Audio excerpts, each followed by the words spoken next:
Have you ever wondered what happened on the Titanic right before it sank? Picture this: a serene evening with passengers savoring their time aboard the world's most luxurious liner. Laughter echoed through the halls, glasses clinked, and dreams of a new life in America filled the air. Meanwhile, the crew, unseasoned for the magnitude of their voyage, navigated icy waters with a misplaced sense of security. This was a scene of blissful ignorance, a calm before the storm. And then, the unthinkable happened.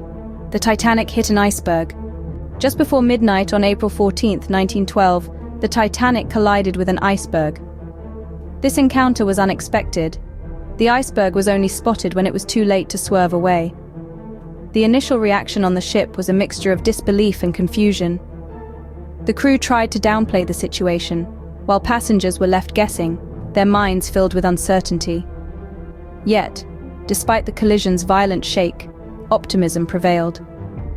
Despite the impact, many on board remained hopeful, unaware of the severity of the situation. As the Titanic began to sink, the reality of the situation started to set in. The ship, once a symbol of human ingenuity and luxury, was now a doomed vessel. The crew's initial optimism gave way to a dreadful understanding of their predicament. News of the collision had spread, and a sense of unease permeated the air. The crew tried desperately to signal for help, sending out distress calls into the cold, dark night. However, their pleas echoed unanswered. Chaos soon ensued as the ship began its descent into the icy depths. The evacuation was frantic and disorganized.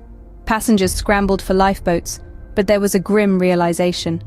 There weren't enough boats for everyone. This was a catastrophic failure of planning and foresight. The unsinkable ship was sinking, and more than half of its passengers were destined to go down with it. In the end, the sinking of the Titanic was a tragedy that could have been avoided, reminding us of the importance of preparation and respect for the power of nature.